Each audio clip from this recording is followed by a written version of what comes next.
Inside a cramped apartment in the city's East End, a phone begins to vibrate.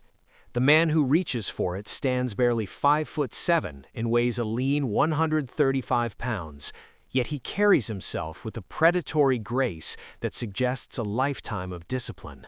At 28, he is effectively broke. To the general public, he is a ghost, a face from a canceled TV show 2 years prior, known only to a niche group of martial arts obsessives. But he possesses a resource far more volatile than capital, a singular, uncompromising vision. The man on the line is a high-level executive from Warner Brothers. He's calling to discuss a concept called Kung Fu, a series about a Shaolin monk navigating the American frontier. It's the very project this young man, Bruce Lee, conceived, drafted, and refined. He built the philosophy, choreographed the movements, and breathed life into a character designed to shatter every Asian stereotype in broadcasting history. Bruce listens as the executive speaks. Then comes the blow that would reroute the trajectory of cinema and trigger a global chess match involving millions of dollars, organized crime syndicates, and a betrayal that would be settled not with a fist, but with a sheer iron will. They gave the part to a white actor. What follows over the next 24 months is a staggering reversal of fortune. It is a saga involving an $8 million gamble, a Hong Kong triad with reach from the back alleys of Kowloon to the hills of Beverly Hills, and a shadowy underworld boss who dictated what the world was allowed to see. This isn't just a biography of a movie star, it's a post-mortem on the system that tried to erase him, and a study of why they failed so spectacularly. Before the Hollywood snub, there was Raymond Chow. At 41, Chow had spent a decade as the right-hand man at Shaw Brothers, the monolithic studio that held a total monopoly on Asian cinema. Chow saw the cracks in the empire. In 1970, he walked away to form Golden Harvest, a scrappy startup with a skeleton crew in a desperate need for a catalyst. Chow wasn't looking for a star in the sense of a handsome face who could hit a mark. He needed a phenomenon, someone who possessed an on-screen presence so visceral that the audience forgot they were watching a performance. He found that lightning in a bottle when he met a frustrated Bruce Lee who had returned to Hong Kong to visit family, bitter after being sidelined by the American industry. They shook hands on a 2-picture deal, The Big Boss and Fist of Fury. The salary was a mere $1,500 per film, pittance by Hollywood standards, but a fortune to a man with no other options. Neither man realized that this handshake would eventually generate millions, shatter every box office record in the Eastern Hemisphere, and turn Golden Harvest into a lethal threat to the status quo. But the men who controlled the old way of doing things, the distributors who managed the flow of films through the Chinese diaspora in North America, were watching. And they weren't about to let an upstart like Chow or a rebel like Lee disrupt their flow of cash. In the quiet upstairs dining room of the Golden Dragon, a group of men gathered.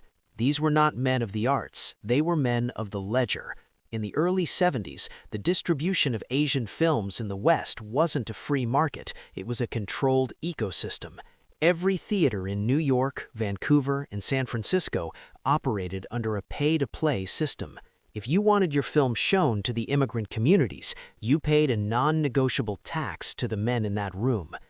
Raymond Chow, in his rush to build a studio, had overlooked this grim reality. You can make the greatest movie in history, but if the man with the keys refuses to unlock the theater, your movie doesn't exist. The man at the head of the table didn't need to mention Bruce Lee by name. He simply stated the reality. Golden Harvest would fall in line where their films would die in the can. He knew The Big Boss was coming, and he knew it was special.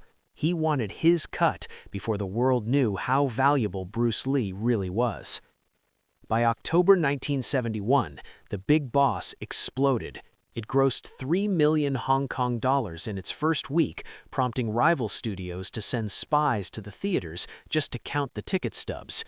Bruce Lee's response to this sudden, massive fame was uncharacteristic of a celebrity. He went back to the gym. To Lee, success was just another form of pressure. It required more focus, not more celebration. While the mob was trying to choke his distribution, Hollywood was finally waking up. Ted Ashley, the chairman of Warner Brothers, saw Lee not as a person, but as commercial capital. The numbers coming out of Southeast Asia were too massive to ignore. Producer Fred Weintraub, who had been a Lee disciple since the Green Hornet days, finally had the leverage to pitch a co-production, a film called Enter the Dragon. The deal was historic, an $8 million contract that would put an Asian man at the absolute center of a global blockbuster. But when the distribution syndicates heard Warner Brothers was involved, they didn't back down. They escalated. They reached out to their counterparts in Las Vegas, the real heavyweights, to see if they could stall the production through logistical complications.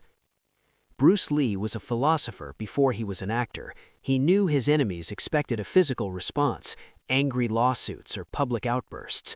Instead, he applied the principle of water. He didn't crash against the rock, he flowed around it. He began a quiet, surgical media campaign. He bypassed the film industry and went straight to the American press, academics, and civil rights leaders. He talked about the cultural significance of Enter the Dragon. He made the film a symbol of Asian American empowerment before a single frame was even cut. By doing this, he made the film visible. A movie that no one knows about can be quietly disappeared by a mob-controlled distributor, but a movie that the New York Times is writing about becomes too hot to touch.